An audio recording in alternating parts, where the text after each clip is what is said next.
Hello guys, this is your friend and we are back with a new fanfic. Which is what if Naruto joined anonymous group on his way back home from training part 1. And if you enjoy this fanfic then please press the like button and subscribe to my channel for more fanfic like this. And now let's start the fanfic. It had been 2 weeks now since Naruto, Neji, Shikamaru, Choji and Kiba had returned from their mission, which had been a success. Not all was well though. Neji and Choji were in ICU and Kiba was going to be bedridden for at least a month. Shikamaru's wounds weren't that bad and he was on back active duty within a week. Naruto, even though his injuries were by far the worst of the group with the exception of maybe Neji, recovered and was released from the hospital in 3 days. Sasuke had recovered surprisingly fast and was now on a recovery program that consisted mostly of training, with the exception of several hours of psychiatric therapy. Of course he was under Anbu surveillance 24/7 as ordered by the Hokage. Naruto's house. Late at night Naruto was sitting on his bed lost in thought.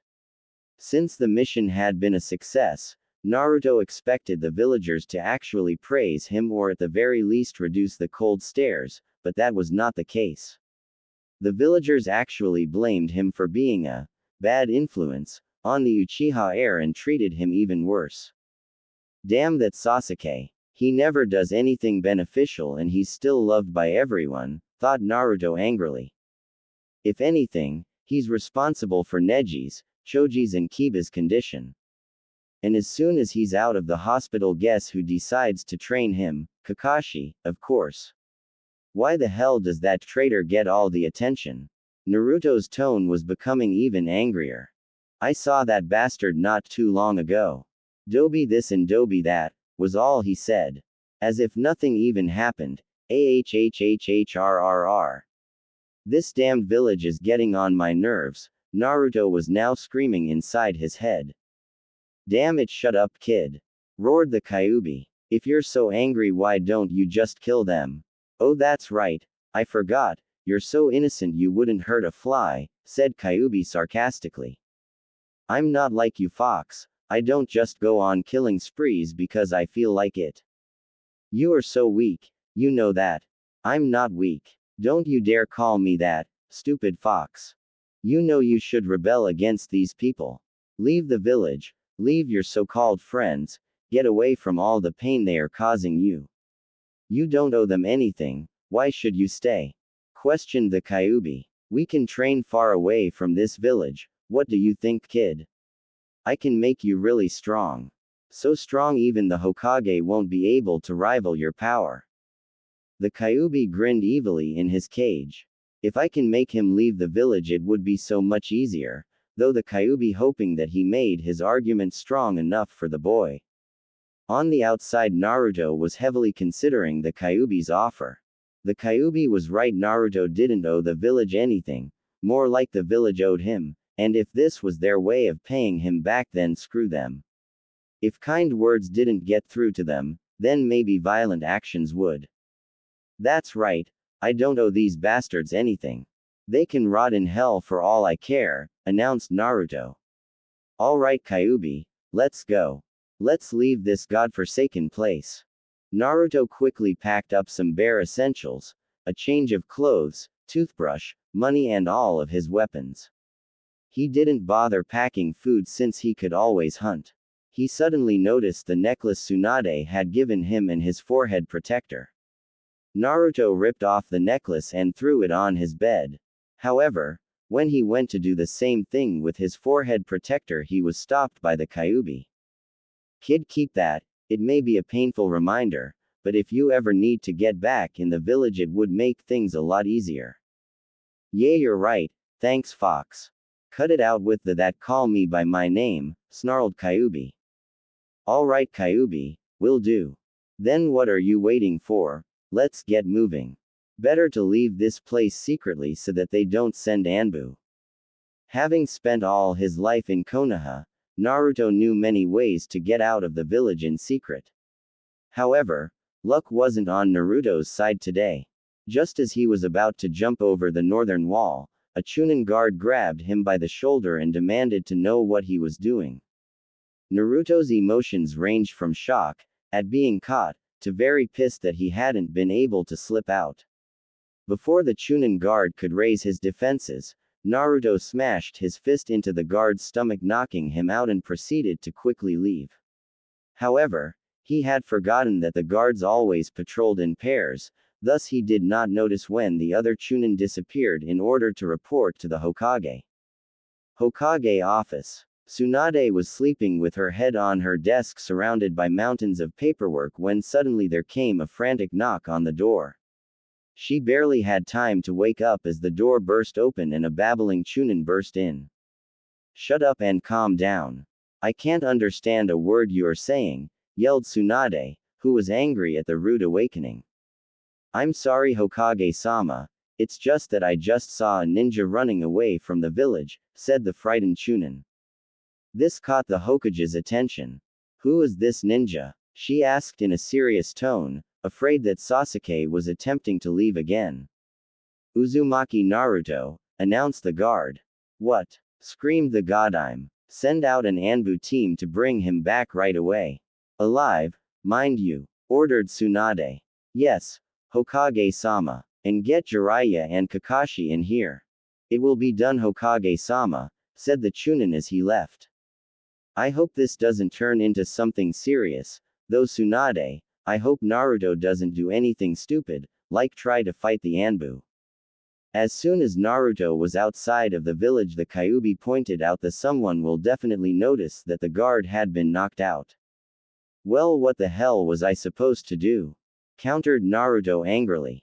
"Damn it, kid, I'm not saying you did anything wrong," replied the Kyuubi with a snarl. "I'm just trying to say that your Hokage might already know." "No, she's not my Hokage anymore," interrupted Naruto. "Whatever, you should quicken your pace before." But before the Kyuubi could finish his sentence, Naruto smelled something. The weird thing was that Naruto's mind registered it as 4 people with medium to high amounts of chakra. "What the hell is going on here?" wondered Naruto. "My chakra is enhancing your senses. Those people that you smell are most likely an ANBU team. Looks like our escape wasn't perfect, like I suspected. Shit. I'm gonna have to take on 4 Junins," yelled Naruto. Before the Kyuubi could answer, the Anbu had already caught up and surrounded Naruto. "Uzumaki Naruto," said an Anbu in a bird mask as he approached Naruto. "We have orders from the Hokage to bring you back. Please come with us peacefully. We don't want to kill you, unless it's absolutely necessary." They are all releasing substantial killer intent, but there are also traces of fear. "How the hell do I know all this?" wondered Naruto as he processed the information. "Must be those improved senses the Kyuubi was talking about, but I don't have time to ponder that now." "Never thought Konoha would fight to keep their precious little demon," said Naruto in a taunting voice with a slight smirk. Then suddenly Naruto's eyes and voice turned frighteningly cold. "Well, sorry, I'm not going back and you can't force me, bird man." Inside Naruto's head, "Kyuubi, I'm gonna need your help with this." "Obviously," said the fox in a taunting voice, and Naruto scowled. "Alright, here's what we'll do, I'll give you some chakra to fight with, but if you're still losing then I'll take over." Kyuubi compromised, knowing how much Naruto didn't like losing control of his body. "Yay, whatever, just give me back control as soon as you kill them," agreed the blonde. Back to reality. The Anbu shook a little as they felt Kyuubi's chakra being released. "So he's actually going to fight," thought one of the Anbu with a cat mask. "This could be difficult if he's using the demon's chakra," thought another with an ape mask. "I'll finally have my revenge on the demon fox," happily thought the last one with a ferret mask. "Scared already?" asked Naruto. "Huh, what did you say, brat?" said the bird-masked Anbu scoffed. "Take him down," he ordered. "You'll never take me alive," Naruto shouted with bared teeth. All 4 Anbu disappeared from Naruto's line of vision. "I might have underestimated them," frowned Naruto. "No matter, They have no chance against me and the fox together. Stop calling me fox, you damn brat, said the Kyuubi. Try this, demon boy, said the cat-masked Anbu while throwing several kunai at Naruto. Within a blink of an eye, Naruto disappeared from his spot and the kunai hit nothing but the tree trunk Naruto had been on. Where is that monster? Said the ferret-masked Anbu. Nobody can disappear like that. That's inhuman. Up there, shouted the one with the cat mask as he pointed towards the moon. Nice try, demon, screamed the ferret-masked Anbu. It took less than a second before the next wave of kunai, this time with explosive notes, flew toward Naruto. Try something more original, would you? Sighed the blonde. Naruto kicked the kunai and deflected them toward the bird-masked Anbu. With his quick reflect, the Anbu threw shuriken straight against the incoming attack and they exploded on contacts. The bird-masked Anbu's face turned into a smile, only to be replaced with a frown as soon as he saw Naruto appear behind the smoke, without a scratch on him. Naruto lunged his fist toward the said Anbu only to be met with a kick from the cat-masked Anbu, and before Naruto could recover, his back received another blow from the ferret-masked Anbu. Naruto flew through many branches, but right before hitting a huge tree trunk with an expected loud crack, the boy concentrated it to his feet and stuck to the trunk. No way, exclaimed one of the Anbu. He's still standing. I guess it is my turn to join the fun, thought the ape-masked Anbu, jumping off from the tree where he was perching and observing the battle. Bastards, said Naruto while wiping blood off the corner of his mouth, you guys are not going to win. Kage Bunshin no Jutsu, the image of Naruto suddenly blurred as he split into countless copies of himself. If you want to outnumber your opponents, might as well go for a larger number than 4. All of the clones reached for their kunai, in unison, and split into 4 groups, each attacking a different Anbu member. However, before the clones could even reach their enemies, the ape-masked Anbu jumped into the air and made several hand seals, rain of 1,000 needles. Out of nowhere, needles start showering the clones and one by one they disappeared in a poof of smoke. The ape-masked Anbu landed on the ground lightly on one foot, while the other Anbu sighed with relief. Not yet. He's still there, warned the ape-masked Anbu. In the middle of the needles, the real Naruto was still standing with half a dozen needles sticking through his right arm, which was shielding his head, and several more dozen in his torso and legs. The 4 Anbu trembled as Naruto's previously disappearing chakra suddenly starts to burn around him. I will not give up so easily, Naruto said and slowly raised his hands to pluck the needles off his body. Losing too much blood and chakra in the process, he started to lose concentration. His vision blurred and his knees gave away slowly. Let's just kill him. Everyone knows that he is a monster. No one is going to blame us if we kill him, persuaded the ferret-masked Anbu. Yeah, let's, agrees the cat-masked Anbu. I want to get my revenge too. The 4 Anbu surrounded Naruto and prepared hand seals. Sweden. Water Tower no Jutsu, exclaimed the cat-masked Anbu. Doden. Land Crush no Jutsu, yelled the ferret-masked Anbu. Fuden. Gale Wind no Jutsu, said the bird-masked Anbu. The ape-masked Anbu instantly followed the rest in connecting hand seals together. He stopped suddenly and with a jerk, stared at Naruto, raising his fingers to his mouth and aiming at Naruto. Kaden. Fire Tornado no Jutsu, exclaimed the ape-masked Anbu. Naruto looked up toward the 4 Anbu to see the 4 massive ninjutsus heading straight for him from different sides. The 4 Anbu just smiled and chuckled when the fire, water, wind, and earth attacks hit the spot where Naruto was standing, wiping it out completely. Unbelievable. The kid's body is still in one piece, exclaimed the ferret-masked Anbu. Let's just bring his body back to the village. I'm tired, said the ape-masked Anbu lazily. Inside Naruto's head, kid. Wake up, kid. What was that? Huh? They beat you so easily, teased Kyuubi. Shut up. I am trying, you know. There are 4 of them, growled Naruto. You will never cut it. Now let me take over already, Kyuubi urged impatiently. Fine, Naruto says hoarsely, but when you are done give me my body back. Back to reality. What is going on here? Asked the bird-masked Anbu. They all stared at Naruto's body with awe as the seal on the blonde's stomach started to glow, then spin and fade until it was barely visible. This kid is freaking me out, said the cat-masked Anbu. Is he dead or not? Want to take a guess? Kyuubi's voice asked through Naruto's mouth. Naruto stood, but kept his head down. Suddenly a huge amount of chakra surrounded his body. As his body seemed to burn in the middle of the chakra, all of his wounds started to heal. The cuts and burns closed up and leaving no scars. Bones were put into place with several cracks and pops. When Naruto went through the next change, the four Anbu started to tremble in fear. I don't think this is the same person anymore, says the ape-masked Anbu. Look. Naruto's fingers tensed and slowly his nails grow longer. His whisker marks widened, and fangs lengthened.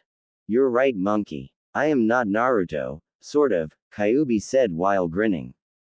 The Kyuubi-possessed Naruto slowly tilted his head up so that the Anbu could see his eyes, which were not blue and innocent anymore, but orange-red and feline-like. Let's get out of here, now, suggested the ape-masked Anbu. This is beyond us now. This is the demon. What's the sudden rush? Don't you want to stay and play? Says the Kyuubi with an evil sadistic smile and licks his lips. I thought you wanted to get revenge. The Anbu seemed to be even more shaken by this and started to run away. The Kyuubi only chuckles as he watched the four, supposedly elite shinobi, scramble through the tree branches. I think that is a fair head start, mumbled the demon as he smirked. With extreme speed Kyuubi jumped through the trees and landed in front of the Anbu. You've got to be kidding me. Is that your best? Asked the Kyuubi. Arhg. I'll take you on myself, demon, screamed the ferret-masked Anbu as he concentrated his chakra on his palm and slammed his hand on the ground. A rocky handle shot out of the ground. The said Anbu member grabbed the handle and pulled out a katana from the ground. Jumping from the ground, the ferret-masked Anbu tried to strike Kyuubi midair. The fox expertly dodged the attack without any difficulty. The ferret-masked Anbu uses his free hand to throw shuriken toward Kyuubi, who simply caught all the shuriken in one swift move and chucked them back at his opponent. The ferret-masked Anbu deflected the shuriken with his sword and lunged toward Kyuubi. The demon raised his left palm against the sword. With a loud crack, the sword shatters as soon as it touched Naruto's palm. Instantly Kyuubi snuck in and grabbed the Anbu by the neck. Isn't it sweet to have your own body? Too bad I am going to take yours away, Kyuubi says with a snarl. The fox tightened his grip around the neck and it started to crack under the pressure. The ferret-masked Anbu squirmed, trying to escape the grip, but it was futile as his neck snapped only a moment later and the ferret-masked Anbu suddenly stopped moving. Just to make sure he was dead, the Kyuubi uses his claws to rip the right side of neck completely open. He savored the taste of blood as it poured out of the wound and helped feed his bloodlust. Let's see if you can beat both of us, asked the cat-masked Anbu and the bird-masked Anbu together. They jumped toward Kyuubi with kunai ready. The Kyuubi deflected the first strike by the bird-masked Anbu with his claws. All three keep on jumping on and off branches around them, while sparks shot off from colliding attacks. The bird-masked Anbu reached into his vest and pulled out a windmill shuriken. He opened it and threw it toward the Kyuubi's back. Kyuubi quickly turned around and caught the large shuriken before disappearing. Where did it go? Asked the cat-masked Anbu. This thing is too fast. Cage shuriken no jutsu, a voice yelled out above them. The two Anbu looked up in horror as hundreds of windmill shuriken flew right at them from every side. Both Anbu let out a scream that echoed through the forest. What just happened here? Asks the ape-masked Anbu in a trembling voice. My whole squad has been eliminated.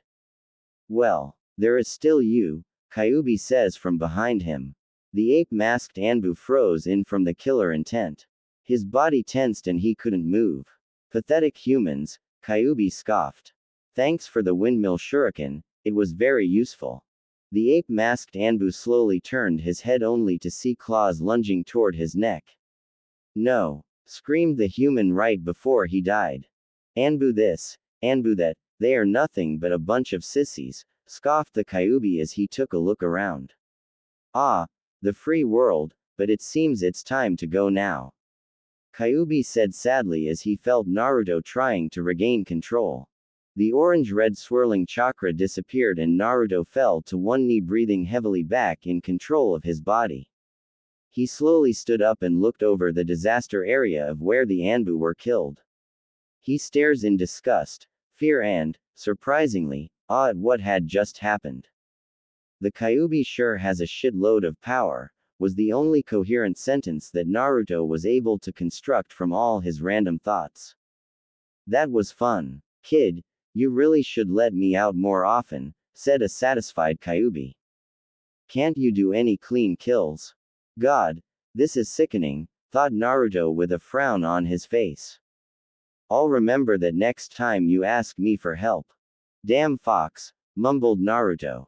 Little did either of them know, but two figures had watched the entire battle from a safe distance and had now decided to make their appearance.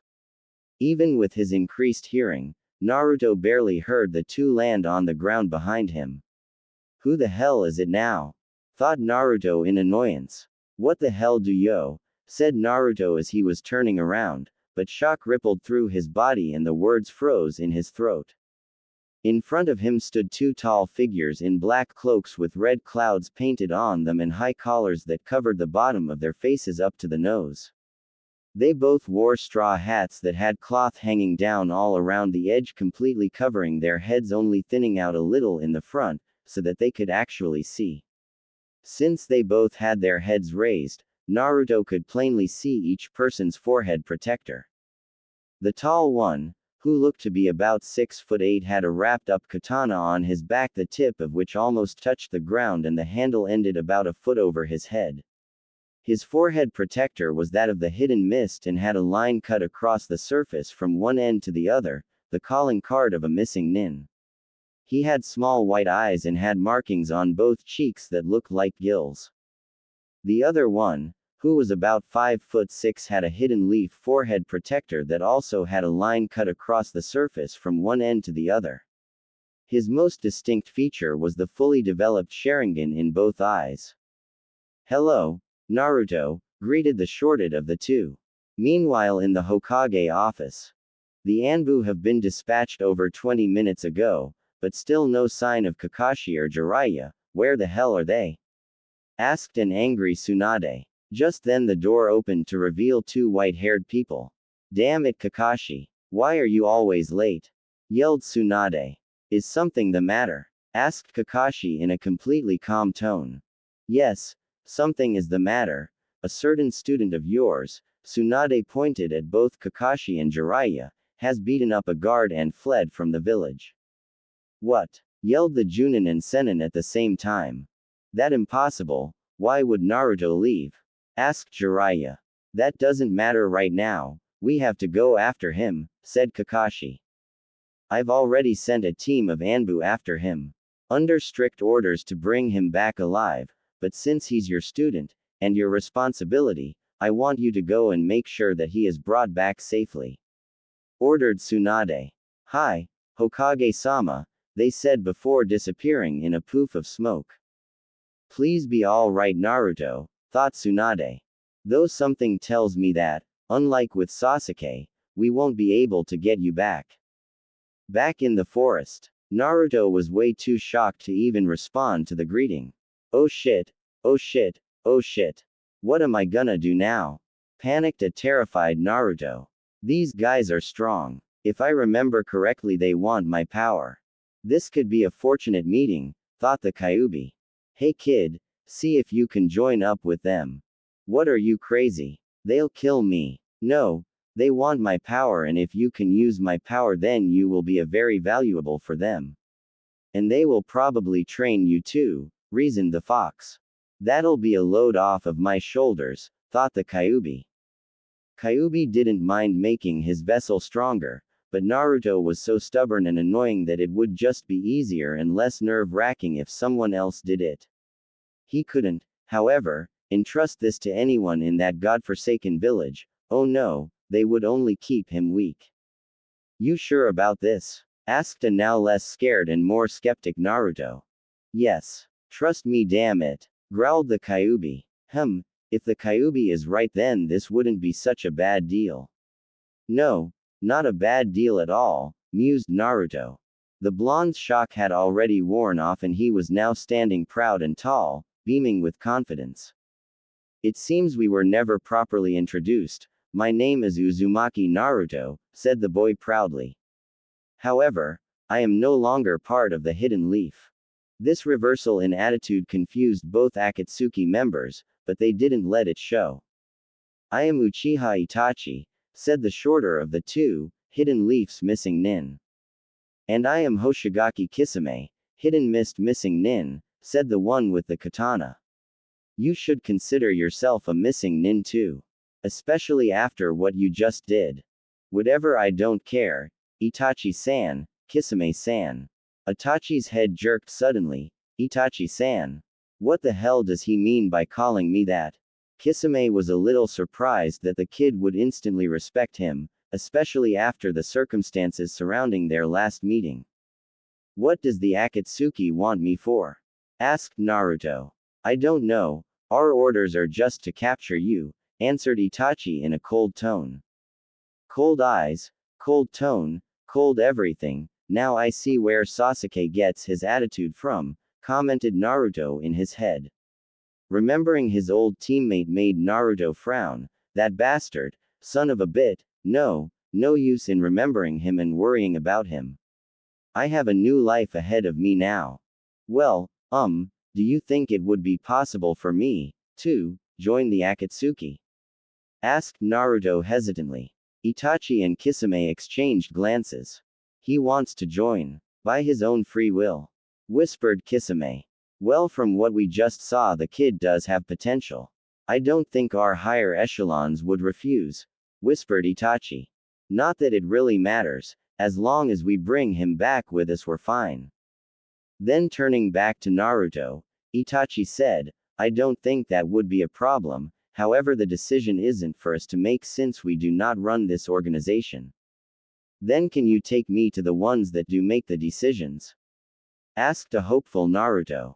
Yes, we have orders to bring you back anyway, said a satisfied Kisame. Oh good, no more chasing after this kid. Then let's go, this scene is bound to attract attention, said Itachi while looking cautiously in the direction of Konoha. With that the company of three leapt up into the trees and was gone.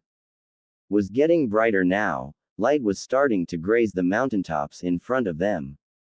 They had been running for several hours now, exactly how long Naruto did not know. His mind was more focused on the destination rather than the journey, and even though he hadn't slept at all in the last 24 hours he still managed to keep up with Itachi and Kisame. This kid is really something, thought Kisame. I was sure we would have had to take a pit stop, but he doesn't even show the slightest signs of exhaustion. Great stamina, for a kid his age, thought Itachi. Even thought it is probably due to the Kyuubi. We will soon be crossing into the mountain country. They don't have a hidden village, so getting in will be a lot easier, informed Kisame. Don't the border guards stop you to ask questions? Won't they see that you are missing nin? Asked Naruto, referring to their forehead protectors. That's what Genjutsu is for, Naruto, curtly replied the Uchiha. Right.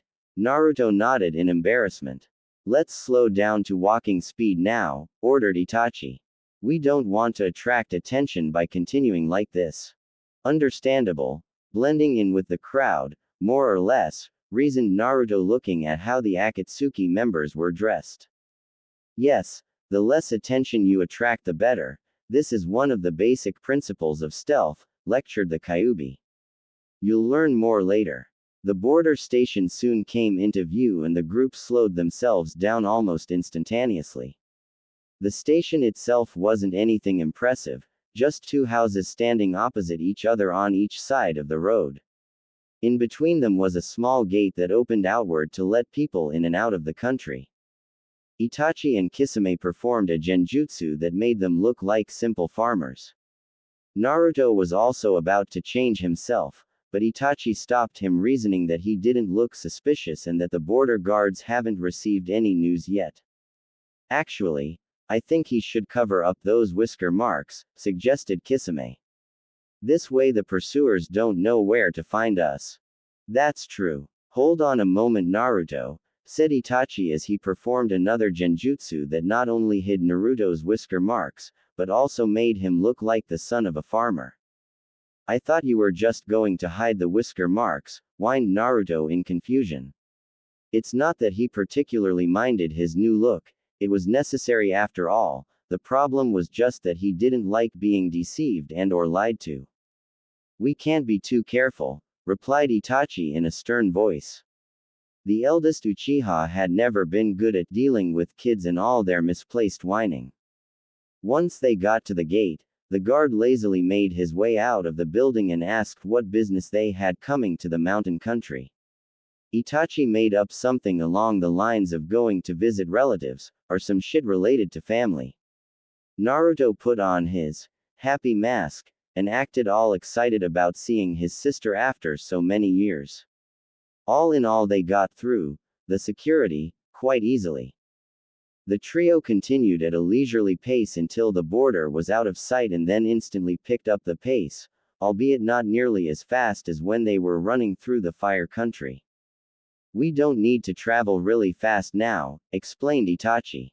We are just going until the nearby town, so we can rest for a little while. Meanwhile, north of Konoha, Kakashi and Jiraiya were running through the forest looking for Naruto, following the path the Anbu had taken. I hope we can get to him before something bad happens, thought Kakashi. Damn it, Naruto. This is not the time to be running off. With the village in its current state, we need every single shinobi we have. I'll have to have a serious talk with him later, angrily thought the Sannin. Suddenly Kakashi and Jiraiya felt an uncomfortable chill go down their spines. I have a bad feeling about this, muttered Jiraiya. We best be prepared for a possible fight, said Kakashi as he raised his defense. However, something tells me that we might be a little too late. About a minute later, both Junin and Sannin smelled blood. This can't be good, said Kakashi and increased his pace. How can we smell blood, but not be able to see where it's coming from? He wondered. It would be understandable if we were of the Inuzuka clan, but otherwise. Jiraiya's face grew even more serious. There can only be one explanation. There must be a massive amount of blood, gravely concluded the old man.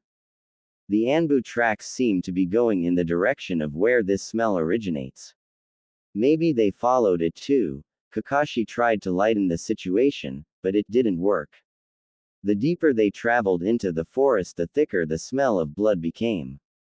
We are definitely closing in on whatever it is, thought both men as they exchanged worried looks. After several more minutes of running, they made it to where Naruto had fought against the Anbu. The sight that lay before them literally shook both of them to the core. The small forest clearing was predominantly covered in blood. Everything, absolutely everything, had some amount of blood on it. It was an absolutely disgusting sight. Kakashi barely held back his dinner and Jiraiya just simply stared at the clearing, unable to move or say anything. My God, I haven't seen anything like this in 13 years, said Kakashi in a trembling voice with shivers running down his spine, arms, and legs. Yes, this looks demonic all right, said Jiraiya, instantly understanding what Kakashi was referring to. Please God, the seal didn't break. Just please, mentally pleaded Jiraiya. Naruto probably lost control again, said the copy ninja. But as far as I know, the only time that happens is when he's under great emotional stress. Jiraiya took a moment to digest that information. If that was the case, then Naruto must have been provoked somehow, said Jiraiya. since he most certainly isn't the kind of person to give up, especially control of his body. The Toad Sanin looked closer at the mess before them. I really wonder what happened here. The good news is this is all still fresh. Less than an hour has passed since this fight took place, said Kakashi. Naruto is probably still relatively close to the village. Both Leaf Nin silently prayed for that to be true. Considering the fact that we can't feel that demonic chakra anymore, I'd say that Naruto has calmed down, at least a little bit, said Jiraiya with a small glimmer of hope of his face. The two of us can't possibly handle all this territory, sighed the Sannin, pointing in all the directions Naruto could have gone. Kakashi, report back to Tsunade about this and tell her to gather up some manpower to search for him, he ordered. I'll stay here and try to track him. If I find anything, I'll draw arrows on trees. Kakashi nodded and was gone instantly. Tracking him is going to be rather difficult since the smell of blood is covering most every other smell in the area. Looking around, Jiraiya noticed that there were several footprints in the bloodied grass. They were all small, a child's foot, mused Jiraiya. Well, it's good that he's still alone. Jiraiya then started looking for clues as to where Naruto could have gone. He looked around the outside of the clearing and noticed that no footprints led in or out. Hence the Sannin reasoned that Naruto must have been traveling through the trees. Jiraiya instantly jumped up into the surrounding trees and after only a few minutes of search saw a bloody footprint on one of the branches. All right, now I can follow him, thought the Toad Sannin. With any luck I'll have him back in the village before sunrise, smirked Jiraiya as he jumped forward. The trail was rather easy to follow since Naruto made no attempt to cover up after himself. After several minutes, Jiraiya realized that the trail was a straight line and increased his speed. Good thing Naruto doesn't know how to cover his tracks, however, as soon as he thought that the tracks ended abruptly. What the? Jiraiya decided to look several trees ahead, thinking Naruto might have jumped farther than all the other times. He still found nothing. That's weird. The old man went back to the last footprint for a more thorough examination. According to the depth of the outline, the fact that it's only one footprint and the smudge on the toe side, it looks as if he was still running, but then where the hell did he go? Wondered Jiraiya with a very confused look on his face. Something inside of him told him to backtrack a little in hopes of finding some clues. About 20 footprints back he noticed an abnormality. This footprint seemed to be smudged differently. Aha! It looks as if he jumped to the left here. Clever, but you'll have to do better than that. Jiraiya jumped to the left and didn't have to search long before he found a new trail of footprints there. Just like last time, it's a straight line. I can freely increase my speed then. Though, again after following this new line for a while, Jiraiya soon found that it came to another dead end. Not again, grumbled Jiraiya as he was forced to backtrack again. This time only 10 footprints back, the Sannin found a footprint that was smudged to the left. Damn it! Jiraiya cursed softly under his breath. I need to start paying attention to every footprint. Jiraiya briefly wondered how the supposedly delinquent blonde had suddenly become so good, before completely focusing on the task at hand. After about 30 or so footprints, Jiraiya noticed that Naruto turned left again. Not paying this pattern much heed, Jiraiya simply followed this new trail. In another 20 footprints, Naruto again turned left. What the hell is he doing? Thought Jiraiya, once again changing direction. Within several minutes, Jiraiya finally noticed that his surroundings looked surprisingly familiar. I feel like I've been here not too long ago, mused Jiraiya and looked around more intently. That's when he realized what Naruto had done. That damn kid! Screamed Jiraiya in his mind. He was already planning a punishment for Naruto for making a fool of him. Find anything, Jiraiya-sama? Jiraiya turned around to find Kakashi crouching down looking at the footprints. You're back soon, said that Sannin in a strained tone. Not really, it's been over an hour, stated Kakashi.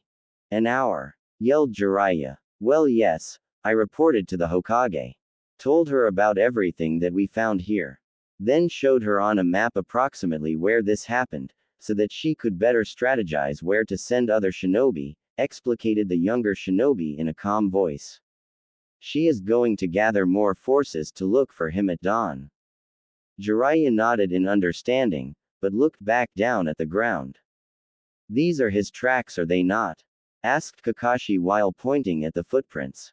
Yes, but if you follow them they either end up as a dead end or they keep turning left until you come back here, said Jiraiya in obvious annoyance. That's interesting. Naruto was never been very big on stealth. He prefers loud entrances, if you know what I mean, said Kakashi with a slightly joyful hint in his voice. Yeah, that's what worries me, replied a concerned Jiraiya. How come now, suddenly, he can come up such tricks that can deceive even me? Back with Naruto. Naruto, Itachi, and Kisame were now on the outskirts of a small town. We will spend a few hours here resting and getting a few necessary things, said Itachi. Oi, Itachi-san, are you sure that it's safe? I mean the Leaf are probably tracking me already, so shouldn't we still be on the move? Asked a worried Naruto. I don't want to go back to that village.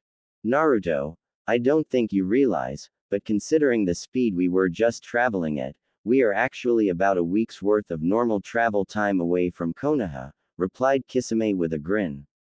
Naruto's eyes widened. He knew they had traveled fast, but not that fast. I must have been really engrossed in my thoughts. Plus, Itachi and I used some tricks to fool any pursuers that may be following us, added the blue-faced missing nin. So don't worry Naruto, they won't be showing up here anytime soon. First of all, we'll need a hotel, then we need to get you some new clothes Naruto, outlined Itachi while looking with disgust at what Naruto was wearing, and only then can we start thinking about food. Naruto looked down at himself and was about to say something, but Itachi interrupted. Don't even think about objecting, Naruto, that outfit of yours screams, please kill me, and we don't need that kind of attention. No, I wasn't going to object, replied Naruto. It's just that, I don't really know what to get for myself, he finished in a timid voice. Don't worry about that, we'll help you out, the Uchiha reassured him. Thanks, said Naruto with a big smile. This is great, no one in the village, not even my so-called friends, would help me with getting an outfit. That is of course if I could handle the stares and glares of the shop owners, customers, and the general crowd to actually get into the store and stay long enough to actually look at more than one outfit. Naruto wanted to shake in anger and resentment, but managed to restrain himself. Calm down, Naruto, calm down, you are over and done with that place now. Never going back, so no need to think about it anymore, the demon container told himself. The three companions easily found a hotel, dropped off their stuff in the room and went shopping. They soon found a store that sold suitable clothes, and after trying out several outfits and some mixing and matching, Naruto was set in his new outfit. The blonde sandals were replaced by actual shoes. Reason being that the mountain country was a lot colder than the fire country. Naruto's body was now clad in black pants and a black sleeveless mesh shirt.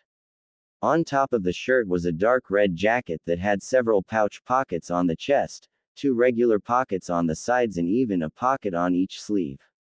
He was now also sporting a face mask that Itachi had suggested so that Naruto couldn't be identified by his whisker marks. They were considering a hat, but because of Naruto's free-flowing spiky hair they decided against it. After that the trio went to get some breakfast, after which they went back to the hotel room and slept until mid-afternoon. Best to leave now, said Itachi as he roughly woke up Naruto. We still have about a day's worth of travel, since we will be moving at a much more relaxed pace now. They left town without any trouble.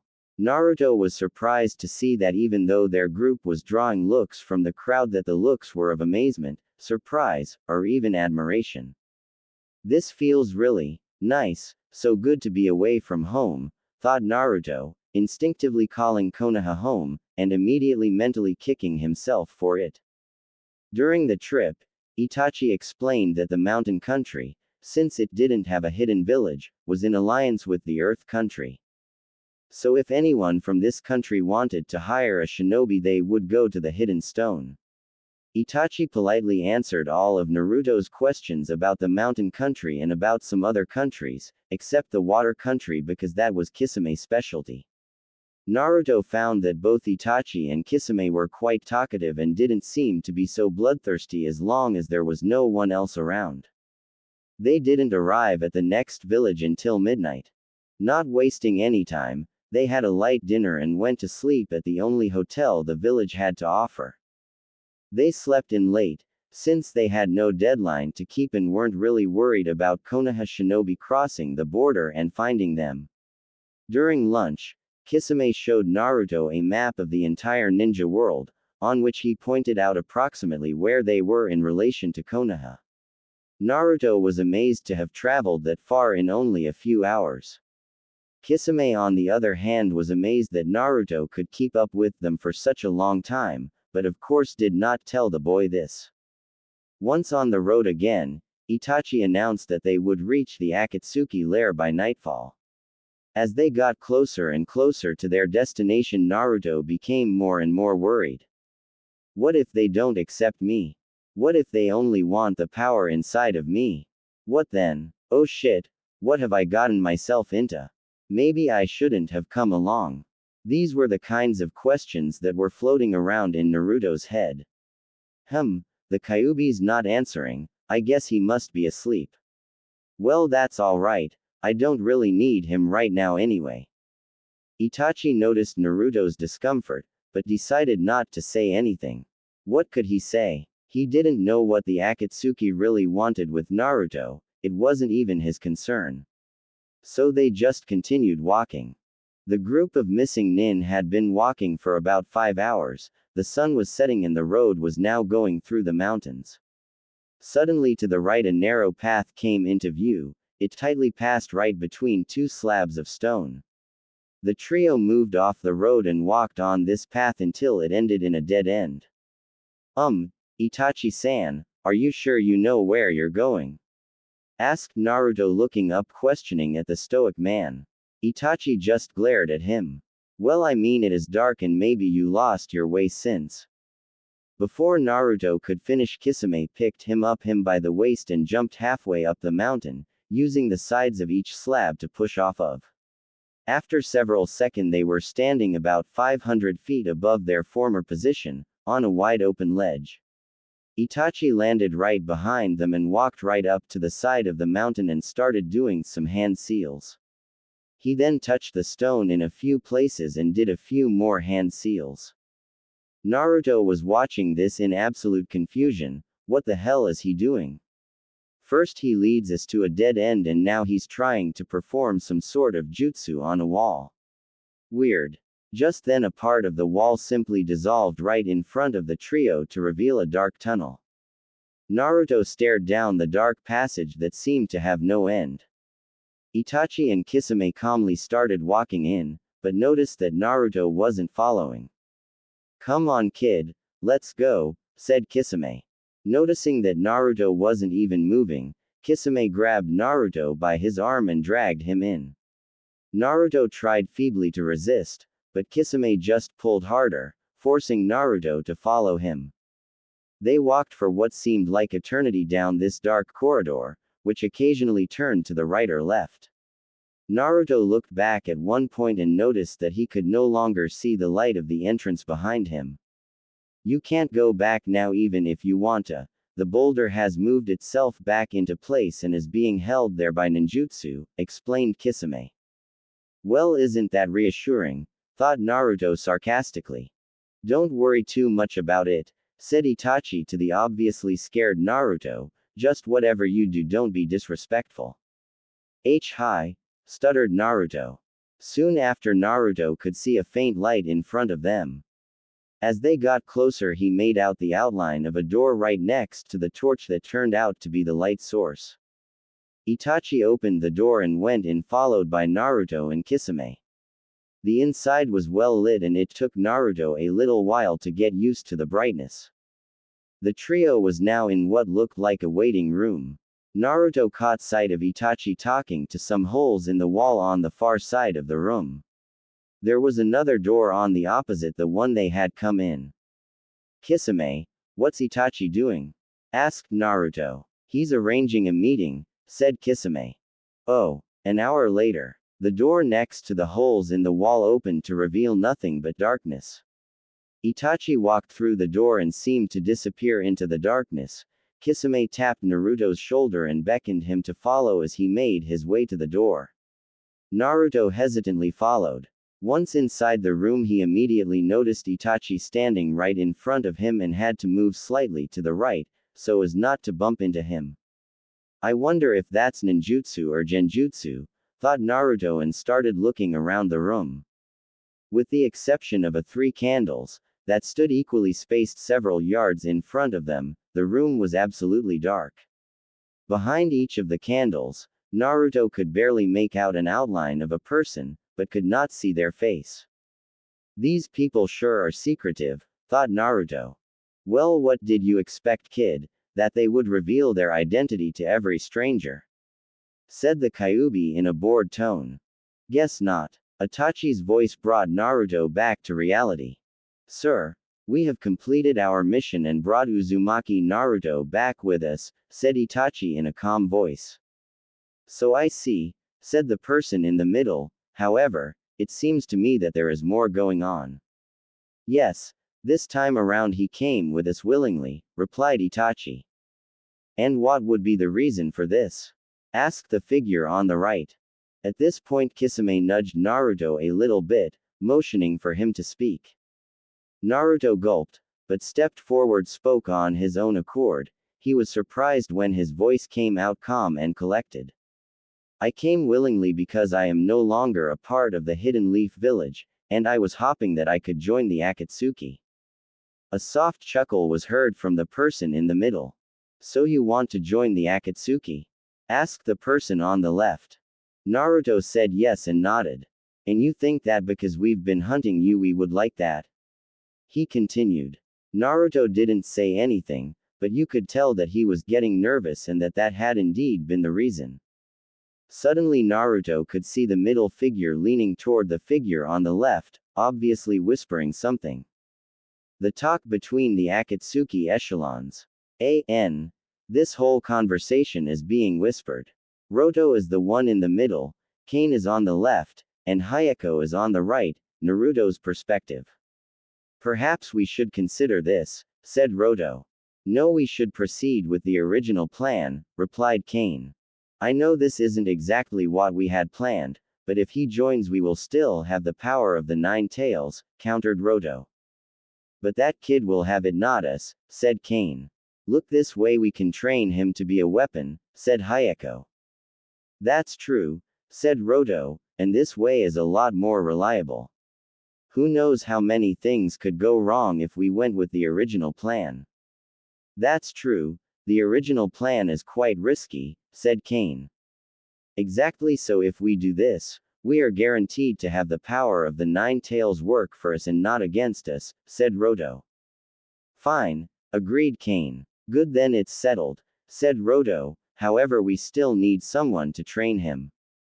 I suggest we let Itachi and Kisame train him, said Hayako. What? No, we need the Uchiha for far more important missions, said Roto. No, I must agree, said Kane, the Uchiha is from the same village and the Sharingan will most likely be helpful for interacting with the Kyuubi. True, alright, yeah, said Roto contemplatively. These characters will be described later on.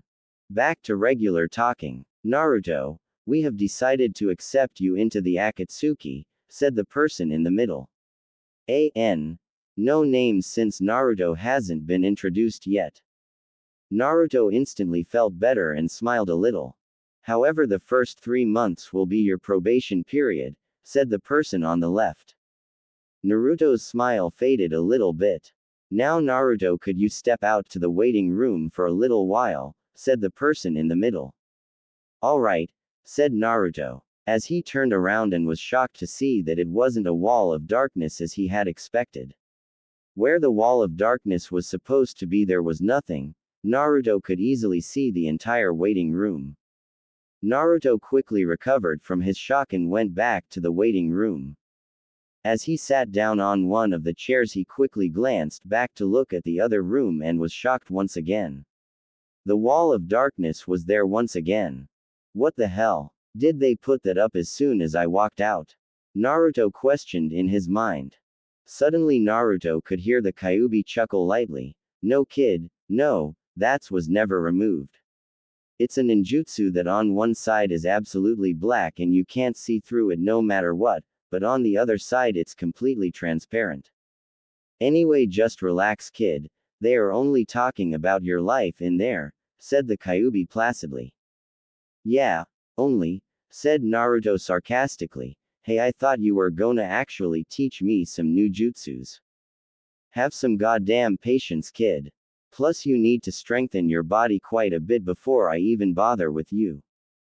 In the conference room, Itachi, Kisame, you have not completed your mission yet, said Roto.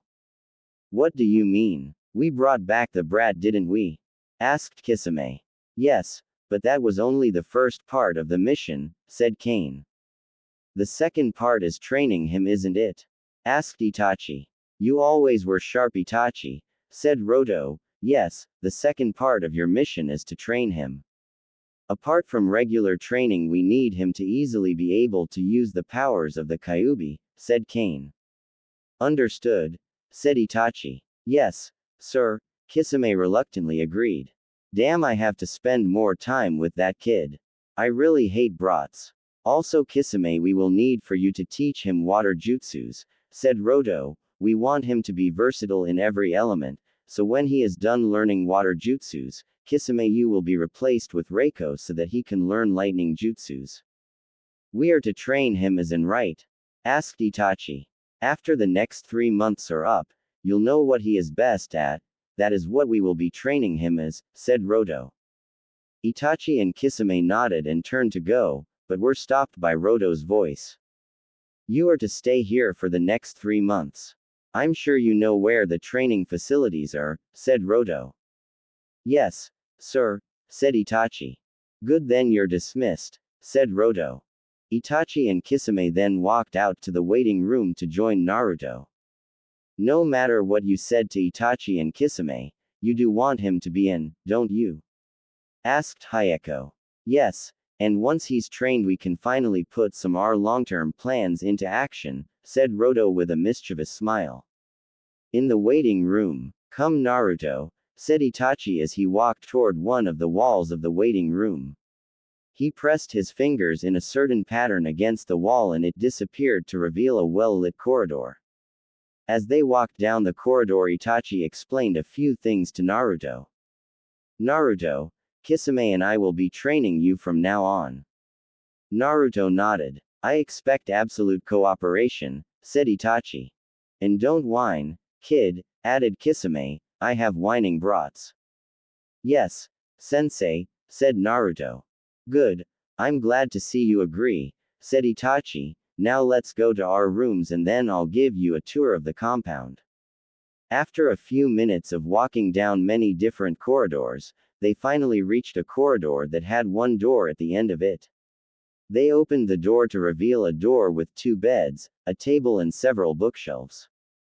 Naruto dropped off his stuff and was about to go out again when Itachi grabbed him by the shoulder and forced him back.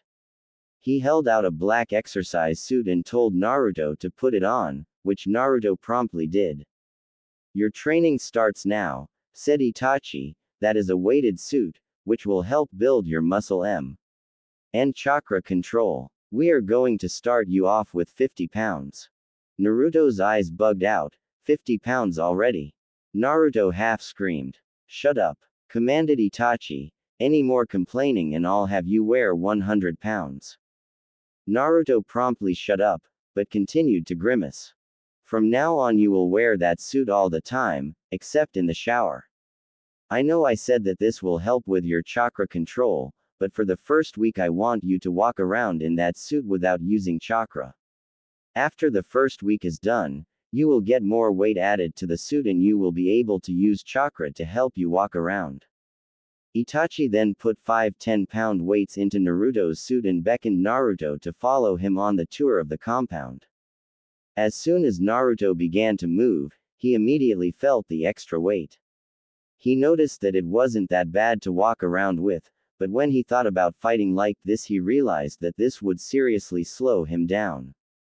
This sucks, thought Naruto. Idiot, this help you like hell, said the Kyuubi. I realize that, but it still sucks, replied Naruto. The Akatsuki compound was a very large place, complete with a training room that was about 50 square yards. Next to the training room was the weapons room, which had every single weapon type imaginable, even some things that Naruto had never seen before. Itachi then showed Naruto the location of some practical rooms such as the bathroom, kitchen which didn't have any ramen as Naruto sadly noted, and dining room.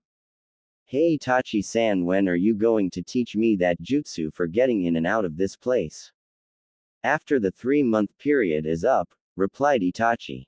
What? Pouted Naruto. Why, that's what is meant by probation, said Kisame. If you do go outside we will always accompany you. Oh good, at least I won't be stuck in a cave for 3 straight months, said Naruto. Well, of course we will be doing training outside, said Itachi. Come now, it's getting late, said Itachi, you need sleep in preparation for training. Yes, sir. By the way Naruto, you'll be sleeping on the floor, said Kisame in an amused voice. What? Yelled Naruto. Well, you need to build up your body, so just consider this part of your training, said Kisame. Fine, fine, Naruto agreed reluctantly. The next morning, Naruto woke up with a backache and sore muscles. Damn it, how come I have to sleep on the floor? Naruto scowled. As if to answer Naruto's mental question, Itachi said, don't worry Naruto, you'll get used to it and also it will build up your body's resistance. After washing up, the three went to the kitchen and Itachi prepared some breakfast. After breakfast, Itachi and Kisame took Naruto to the training room. Alright Naruto, now run around the room 100 times, after that 100 push-ups, sit-ups, squats, and tree punching, said Kisame, also you will need to balance on a ball for 30 minutes. What? Isn't that a bit much? Yelled Naruto. Shut up and do as you're told, said an angry Kisame. Okay, sensei, sheepishly answered Naruto. Now for complaining you are going to be punished, said Itachi with an evil smile. Naruto gulped. You now have to run around the room 200 times. Now go, said Itachi forcefully. Naruto immediately started running, not wanting to get even more laps added to his overwhelming several hours. Naruto finally finished his assigned task and had some rest. Kisame-sensei, I'm too tired to do any more today, groaned Naruto while meditating. Itachi had left sometime while Naruto while busy with his exercises. Don't complain Naruto, sighed Kisame, or do you want to get punished again? No sir, quickly responded Naruto. Here, have some water. Kisame tossed a bottle to Naruto. Thanks sensei. Now don't drink too much, you aren't done for the day, said Kisame. Now give me another round of everything you did today, ordered Kisame. Oh man, groaned Naruto, fine, whatever. Kid, you need to do this to get strong, said the Kyuubi. Yeah, I guess so. Don't guess. No, said the Kyuubi in a manner of fact tone. Now go run those laps and do those exercises, they will help you a great deal. After he finished his exercises, Naruto peacefully meditated with Kisame for several hours before going to eat dinner. What's for dinner, Itachi-sensei? Asked Naruto since Itachi was cooking again. Rabbit, responded Itachi in a bored tone. Meat, said the Kyuubi, licking his lips. Naruto slightly raised an eyebrow at Kyuubi's comment. It's not human meat, so don't get so excited. Idiot, meat is meat, human or non-human. During all my long years in the free world, I got to taste all the meat in the world, and I can easily tell you which one is good and which one you shouldn't even touch. And how does rabbit rank? Asked Naruto. Well, rabbit is good, but it's right below wolves. Wolves are really good, said Kyuubi as a sadistic tone. Right, I'll give my own opinion when I compare the two, said Naruto. Then mumbled, which will probably never happen. Said Naruto, thinking where he was going to get wolf meat. That's easy, you just kill a wolf, skin it in your case, and then eat. Well, you humans would want to roast it too. Right, I'll put that on my to-do list, long-term list that is. Just then Itachi put the rabbit meat on everyone's plate and they all sat in silence eating dinner. When they came back to their room after training, Naruto just collapsed on the floor in the middle of the room and fell asleep instantly. Itachi and Kisame chuckled at this, but found it a little difficult getting about the room without stepping on Naruto. It continued like this for 3 months with only slight variations to the types of exercises that Naruto did. He had not been taught any ninjutsu or genjutsu yet, his sensei's reasons for this being that Naruto had to first have a strong body and strong taijutsu before they could even begin to focus on the other aspects of being a ninja. The leaders of the Akatsuki meanwhile were convinced that Naruto wasn't a spy and decided to have him trained as in. They knew that as soon as the boy was ready they could begin the first phase of their plan. Meanwhile in Konoha, the Godime Hokage, Tsunade, was sitting at her desk trying to make sense of all the scrolls and documents that were in front of her. However, her mind kept cycling back to that little boy that she had lost 3 months ago. The last 3 months had been the worst for Tsunade and the leaf. The morning after Naruto ran away, Tsunade had sent more Anbu and other specialized tracking teams to try and find Naruto, but to no avail. Naruto could not be found anywhere.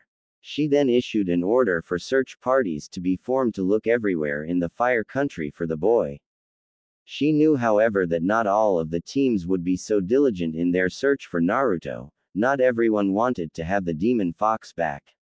After realizing that, she sent out some of the genin teams because she knew that even thought the genin weren't so good at tracking, they would want their comrade back and would be more diligent than the older generation. However, the results were still negative, and after a month the Godime was forced to give up the search and label Naruto not only as a missing nin, but also an S-class criminal since he had killed that team of Anbu. Tsunade told all the ninjas that whenever they were out on missions to try and keep an eye out for Naruto. They all agreed, but she knew that most would forget this order and would rather keep Naruto out of the village. The Godime Hokage went public with the news of Naruto's disappearance a week after it happened. Many of the older generation had cheered because the demon was finally gone. However, the younger generation was hit quite hard with this news, especially Team 7 and the team that brought Sasuke back. Shikamaru and Kiba could not believe that Naruto had done this, and Kiba kept insisting that someone must have kidnapped him because the Naruto that he knew would never leave Konoha. Shikamaru led several search parties, all of which found absolutely nothing. It looked as if Naruto had just disappeared in thin air. Neji and Choji were still in ICU when Tsunade had made the announcement. Choji managed to recover a month after the mission and was absolutely shocked when Shikamaru told him the news about Naruto. Neji, however, was still in ICU and it wasn't looking good. He was only conscious a few days of the week and even then could barely get out several words before falling back into unconsciousness. Hinata grieved for her lost friend and crush. She felt as if she was left completely alone in the world, but soon convinced herself that he would come back. She had to be optimistic, she had to believe that he would return, then maybe, just maybe, she could tell him how she felt. But most of all, this event drove her to train more, become stronger so that she could impress Naruto when he returned. Maybe this way she would gain more self-confidence. Sakura and Sasuke were absolutely shocked to hear about Naruto from Kakashi. They both desperately wanted to know the reason behind Naruto's disappearance, but since Kakashi was forbidden to tell them about the demon fox, they were told that the reason would only be revealed if Naruto were found again. Sakura couldn't help feeling heartbroken. Naruto had done so much for her, and she couldn't even help him when something was wrong in his life.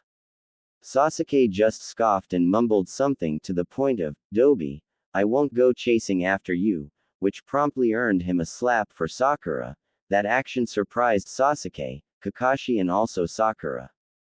Out of all of Team 7, Sakura was probably the most affected, because she realized that the only things she had ever done for Naruto was ignore him, tell him off and or yell at him. Now he gone and she couldn't apologize, she couldn't make up for everything she had done to him. She tried to put herself in his shoes and realized that the only two emotions that she came out with against herself were anger and resentment. She wondered how he could always be so happy and optimistic. She desperately wanted to apologize to him, but knew that that was impossible now. Whenever she was alone in her bedroom and not out on missions to look for him, she would constantly remember her lost teammate and tears would always find their way to her eyes and she would eventually cry herself to sleep. Sasuke may not have shown it in public, but did miss his friend, teammate, rival and would do his hardest on those search and rescue missions and blame himself when they came back empty-handed. He had finally realized that that old saying was right, you don't know what you have until it's gone. He had a friend and now he had lost him. Then he thought about Sakura. She was annoying, but still she was a friend.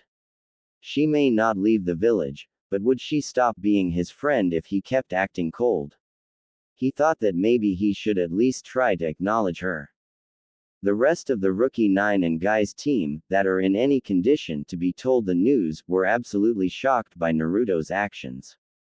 Ino tried to label him as an idiot, but no one else seemed to support that idea and she soon gave up, especially after she noticed that both her teammates regarded Naruto with respect. Shino, as usual, did not say much except that if Naruto left willingly then he must have had a good reason. Lee, who was now chained to the hospital bed to keep him from escaping, said that Naruto was not the kind of person to leave his dream behind like that without very good reasons and very actively supported the theory that he must have been kidnapped by someone. However, strongly hoping that it wasn't Orochimaru.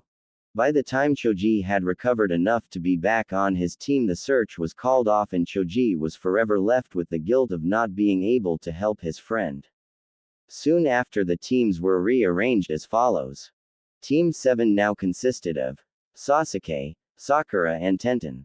Team 10, Ino, Choji, and Lee. Team 8 stayed the same. Team Guy was dissolved and he was given new rookies to train. However, he would often hold private training sessions with Lee, that is after Lee had been let out of the hospital.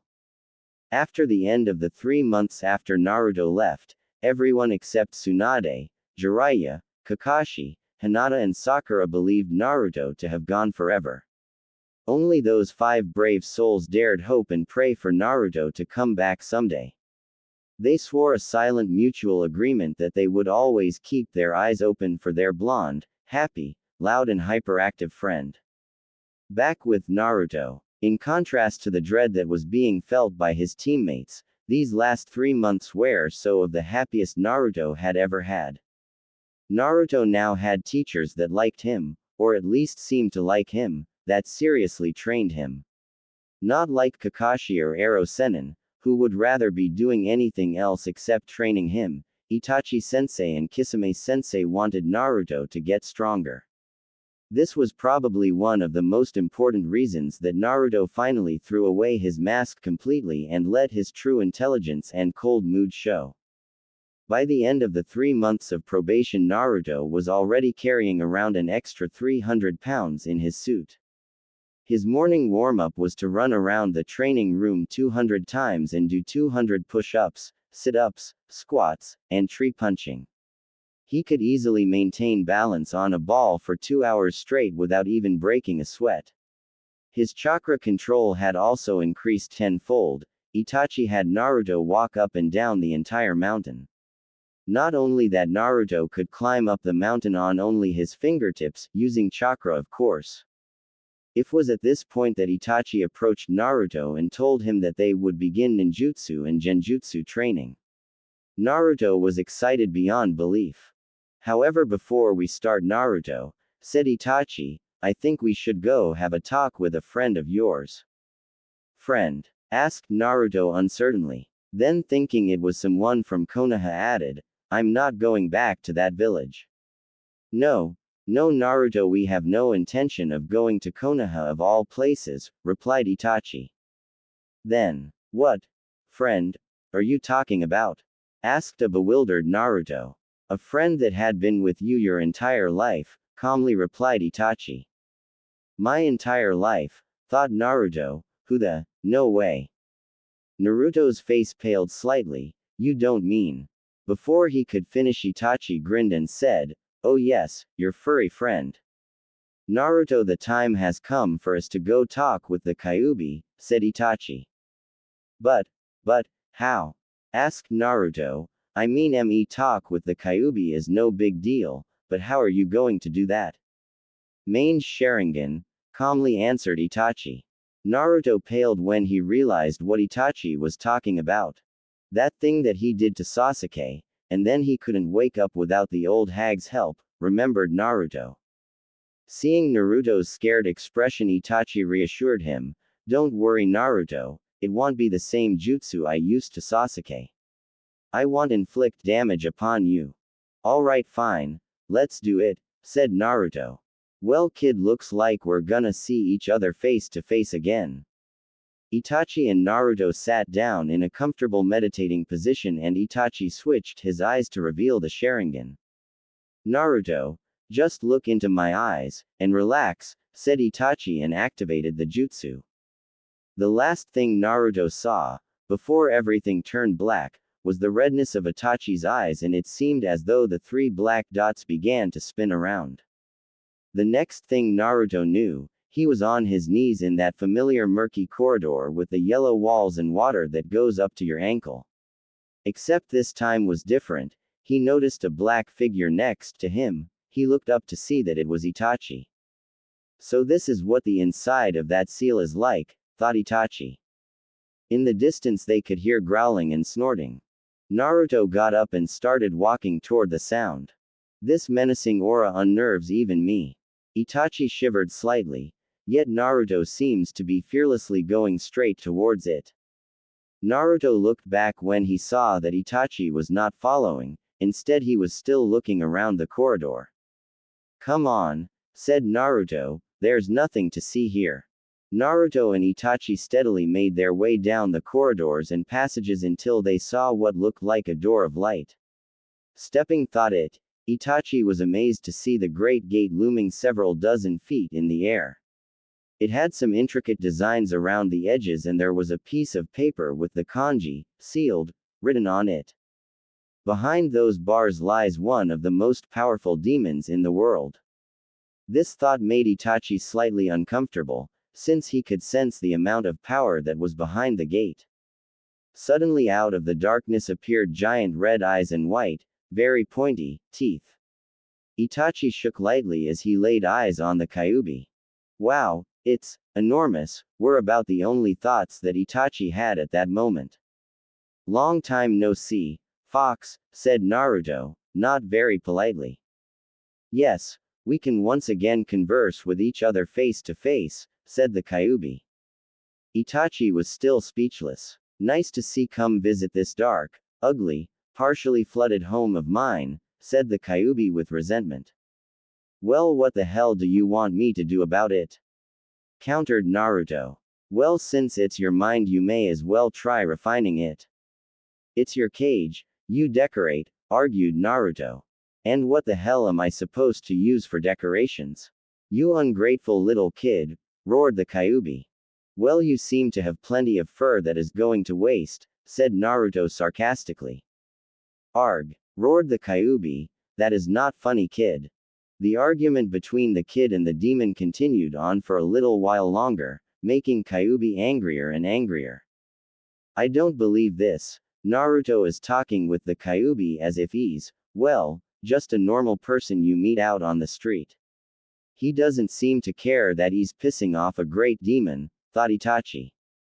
The Kyuubi finally noticed Itachi's presence and decided to address him in an effort to change the subject. Naruto, looks like you brought a friend with you today, said the Kyuubi. Huh, oh yay, this is my sensei, Uchiha Itachi, introduced Naruto. A guy, why couldn't you bring a girl? They are a lot tastier, you know, said the Kyuubi licking his lips. Itachi flinched at this last remark. What? Itachi-sensei is not for eating, yelled Naruto. Humph, so you are the Uchiha prodigy, mused Kyuubi, so why did you come here? A little sightseeing tour, said Kyuubi with a smirk. Regathering his confidence, Itachi was finally able to respond, no, I am here to ask you to give you power to Naruto. Give my power to the boy, laughed the Kyuubi, and why the hell should I do that?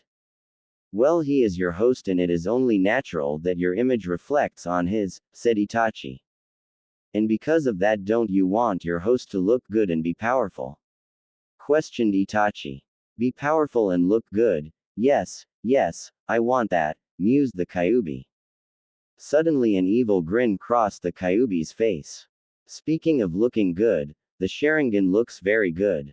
Especially since it became a rare commodity, said the Kyuubi in a tone that sent chills down both Naruto and Itachi's spines. Naruto, what do you think? We take one of his eyes and then use it as our own. The Kyuubi asked with an evil sadistic laugh. Itachi trembled. If he really wanted to take my eye, would I be able to stop him? Damn fox. What's wrong with you? Screamed Naruto, adding some other quite colorful words. The Kyuubi had finally managed to calm himself down. He enjoyed watching humans tremble in fear of him. It kind of annoyed him that Naruto wasn't like the rest of them, but on the other hand Naruto was more of challenge, harder to crack than the rest of them, and the Kyuubi enjoyed such challenges in life. Even though he would never admit it, he respected the boy a little bit. More power, huh? Mused the Kyuubi. Well, Naruto, I think we can make a deal. What kind of deal? Asked Naruto carefully. How about this? The stronger you get, the more of my power you will have access to. How about jutsus? Asked Naruto. Well, I'll let your scared sensei there take care of that for now. Naruto scowled at this.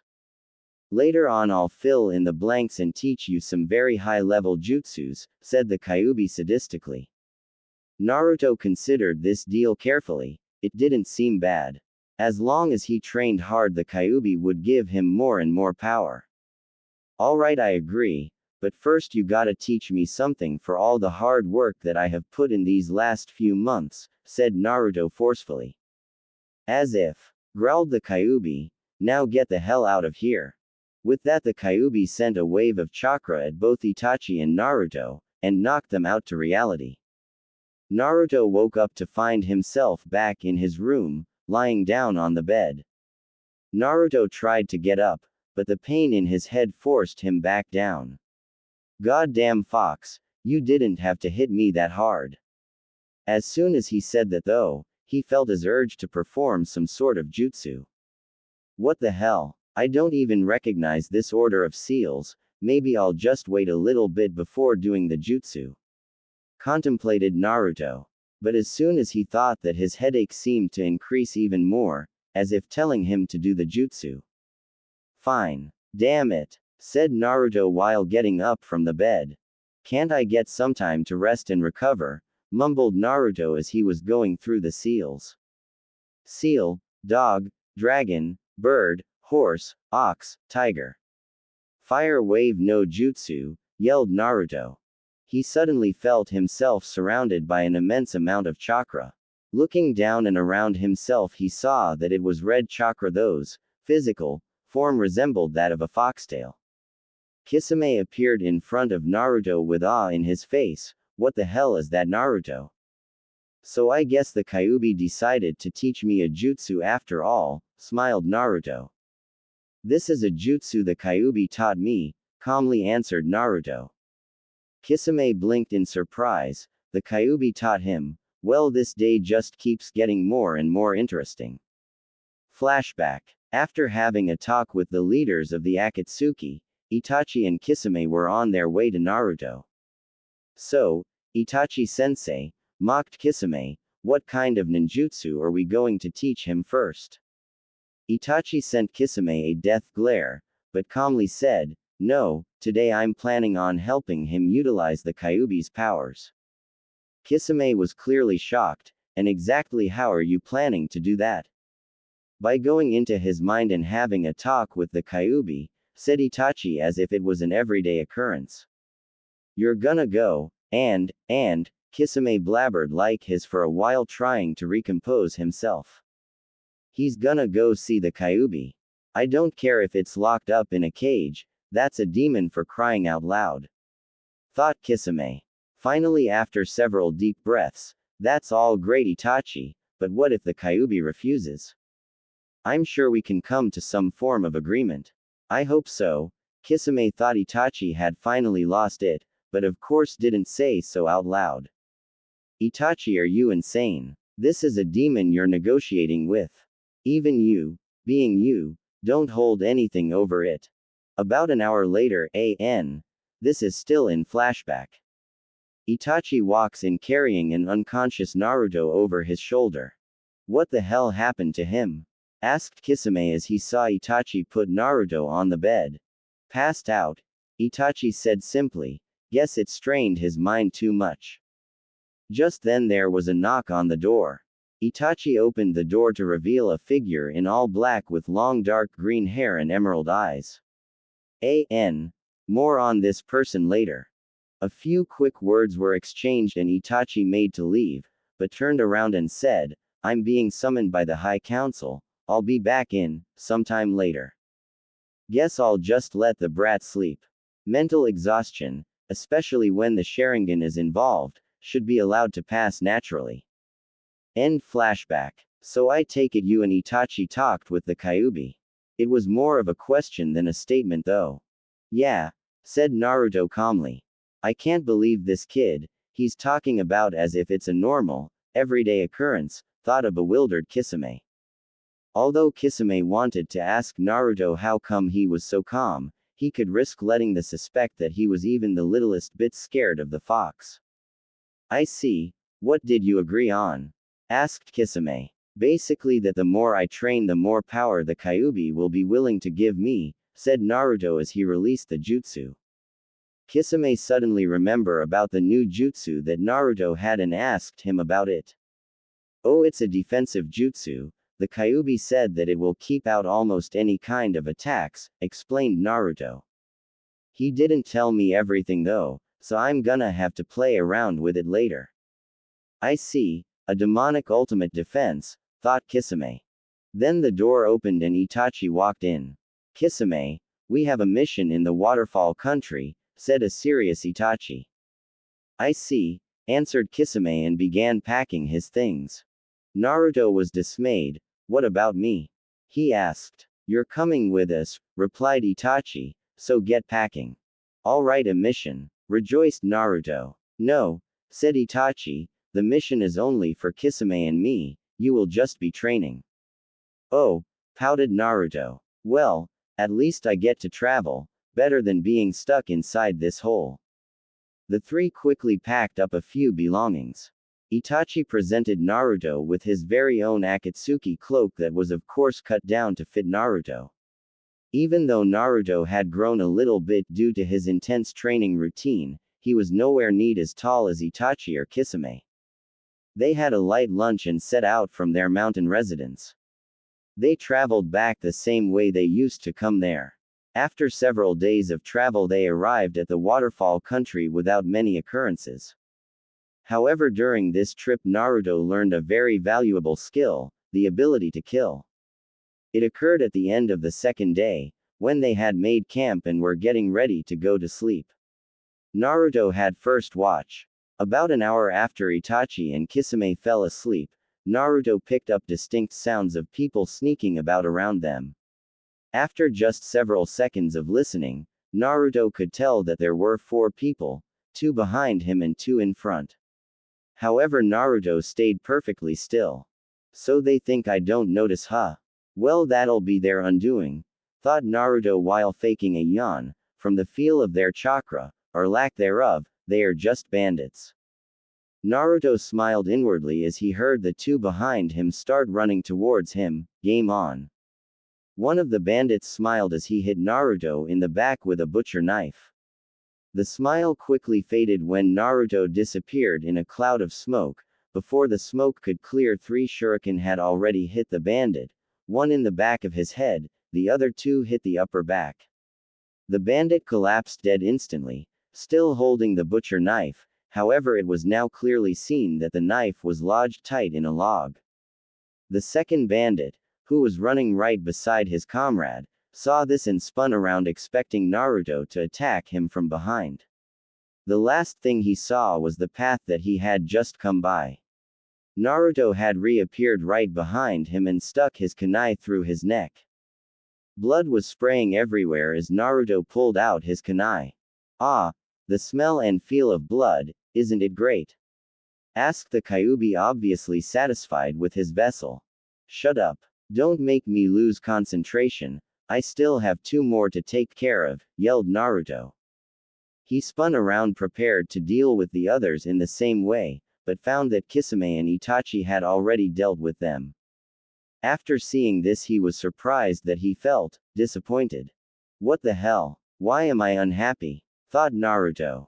Because they took away our kill, growled an annoyed Kyuubi. Naruto still couldn't believe it. I'm sad that I didn't kill them. Accept it already, kiddo. You like blood, just like me, said the Kyuubi with a evil grin. No, Naruto tried to deny it weakly. Kid, face it, this is what you've always wanted. Ever since you were first exposed to people, said the Kyuubi as he showed him a memory from his past in Konoha. With the memory came emotions. Emotions of hate, loneliness, sadness, anger and killer intent. Thought a shocked Naruto. Yeah, kid, those were your instincts telling to retaliate against those. Why you put with it is beyond me. I just wanted to prove them wrong, answered Naruto in a sad tone. And you can still do that, said the Kyuubi. What do you mean? Asked Naruto confused. I ran away from the village and killed some of their own people. How can I prove them wrong? Don't you see, kid? They think, no, they believe, that you are weak. That they can kill you at any time. Don't you see it? They have been trying to break your resolve to live, all of your life. How do you prove them wrong, you ask? Simple, use that hate and anger to become stronger, motivated the Kyuubi. But look at what that did to Sasuke. I don't want to like that. No, that idiot let his hate and anger consume him, countered Kyuubi.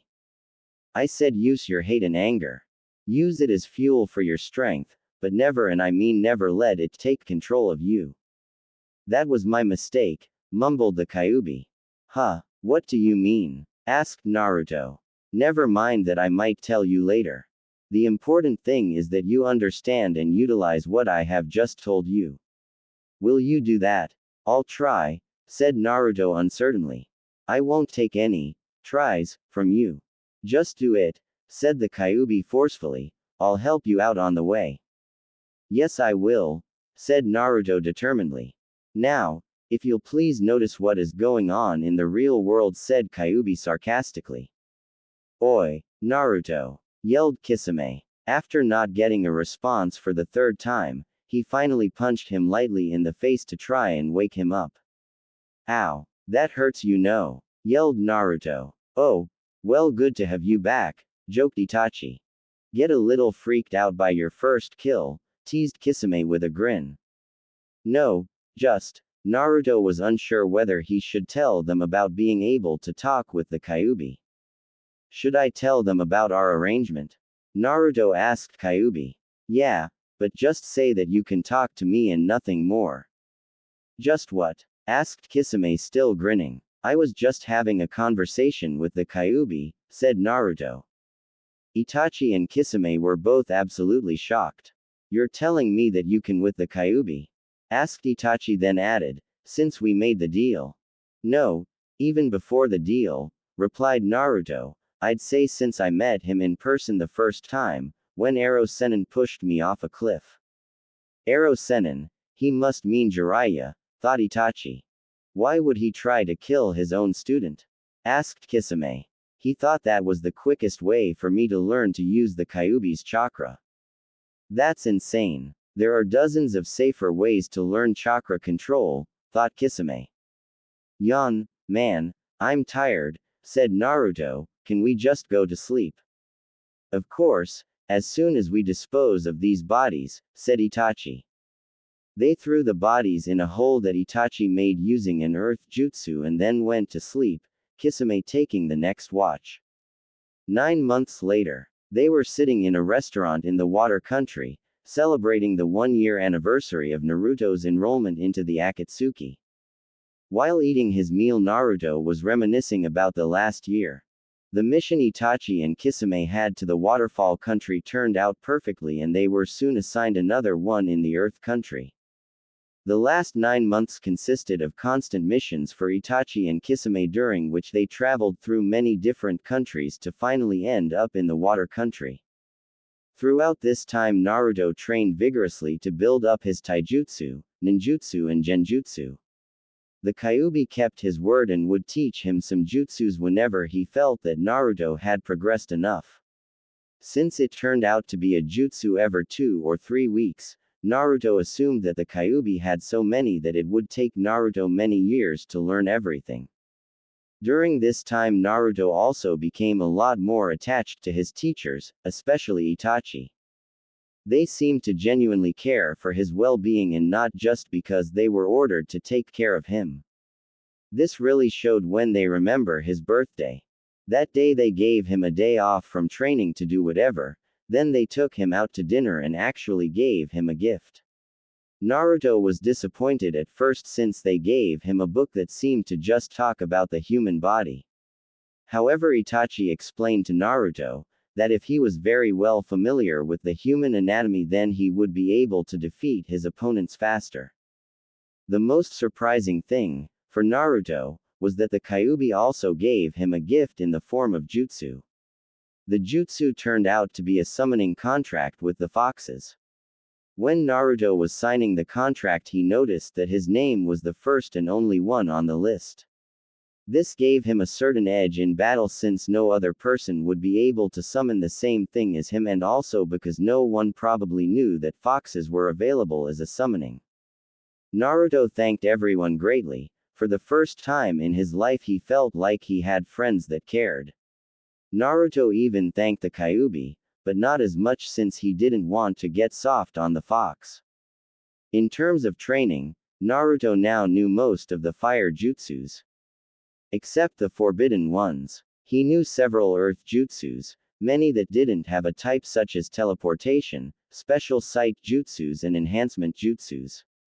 He was now starting to learn water jutsus, which is one of the reasons that the trio came to the Water Country.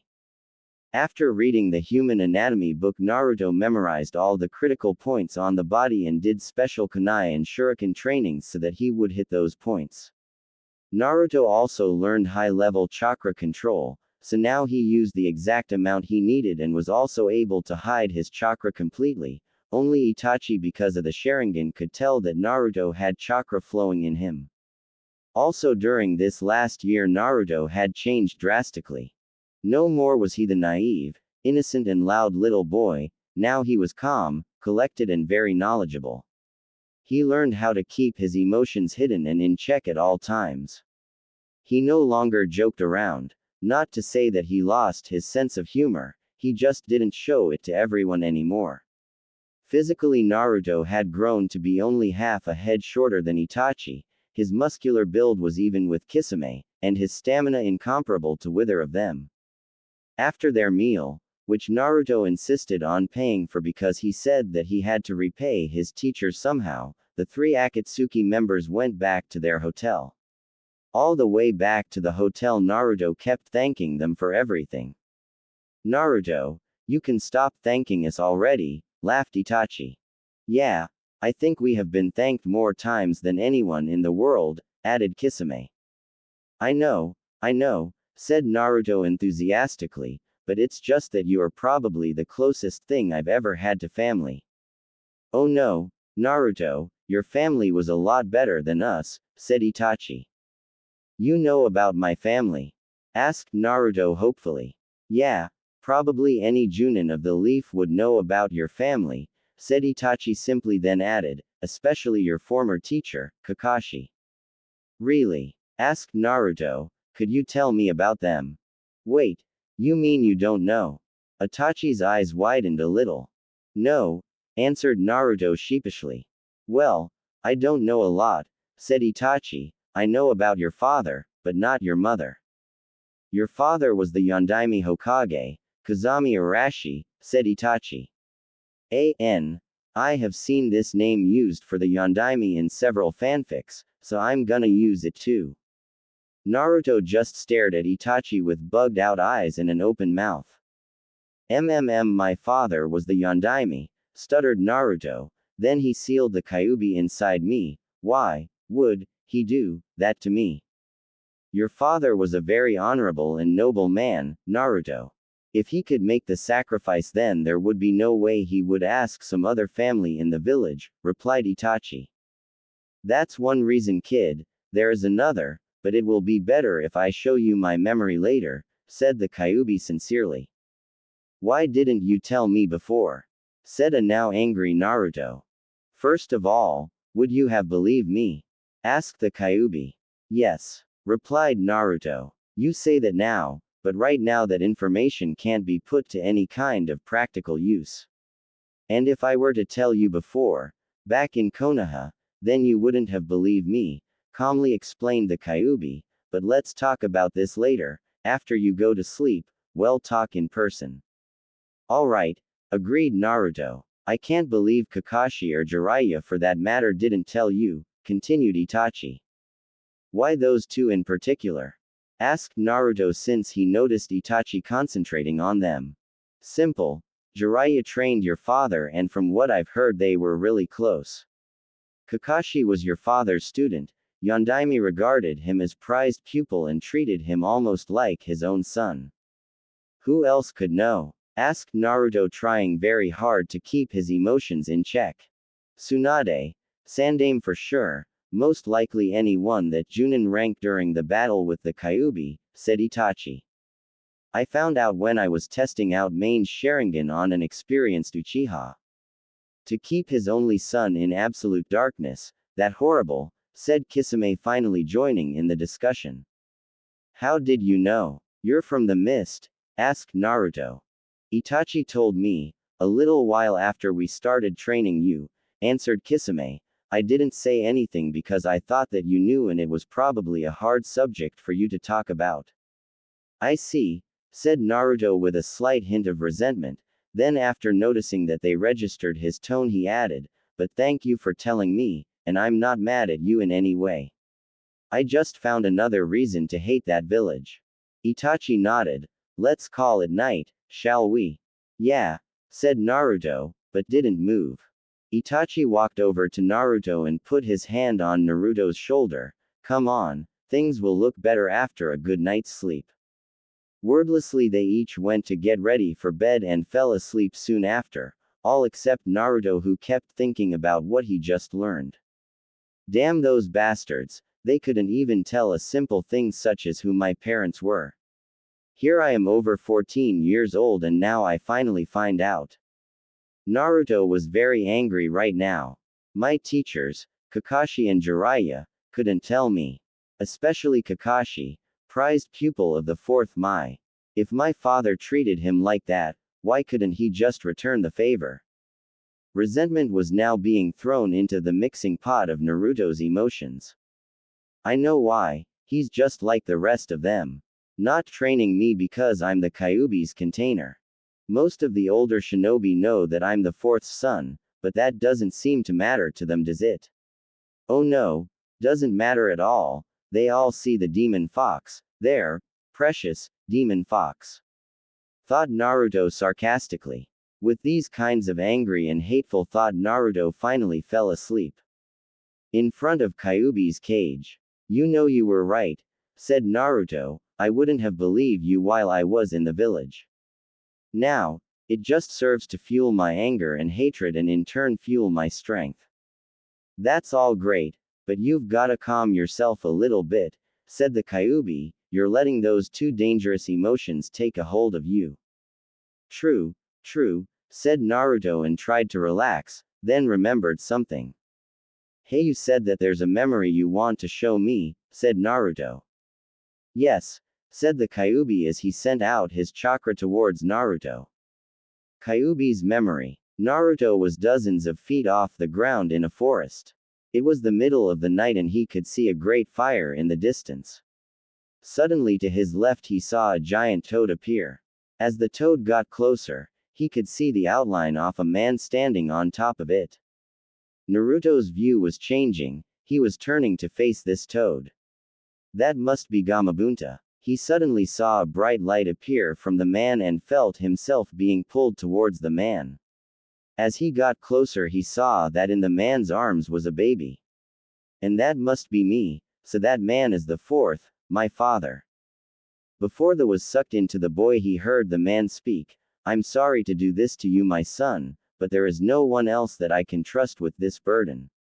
You are my son and I know that you will be strong enough to protect the Leaf Village. I hope you grow up to become a good man and a good shinobi. He then saw himself being pulled into the baby and suddenly everything went dark. Back outside the Kyuubi's cage. That's it, that's the only memory I have of your father, that's the other reason he chose you and last but not least that's the last of my freedom. Naruto remained silent for a long while trying to sort out everything that he had just learned about his family. Do you know anything about my mother? Asked Naruto. No, said the Kyuubi, if you want information I suggest you find an old Konoha nin and beat it out of him. Naruto chuckled at this, but realized that that was probably the only way. Someday I will find out about my late family, Naruto promised himself, but for now I can't risk returning to Konoha. For the next 2.5 years, Naruto traveled around the world with Itachi and some other Akatsuki nin. Kisame had taught him all the water jutsus he knew, or at least all he was willing to teach. Afterwards he was forced to leave and was replaced by another member of the Akatsuki. His new teacher was a cloud nin, named Reiko.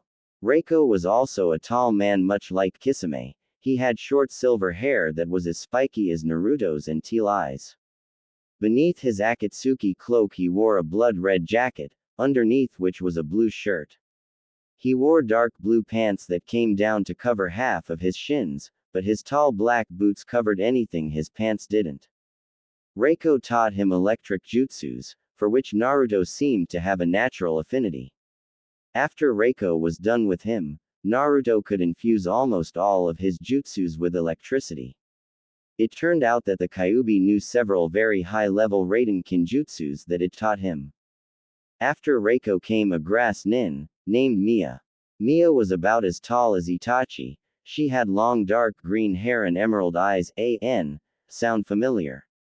Also they all wear the Akatsuki cloak so I won't mention it anymore. She wore a black jacket that had the right sleeve torn off and her right arm was bandaged. Under the jacket, well, she never took off her jacket. She wore green and brown camouflage pants and black shoes. Mia specialized in poisons, but also taught Naruto how to summon vines that could hold your opponents and or transmit poisons, or you could just wrap up your opponent in these vines and they would crush him or her. It turned out that because of the Kyuubi, Naruto had a natural resistance to poison.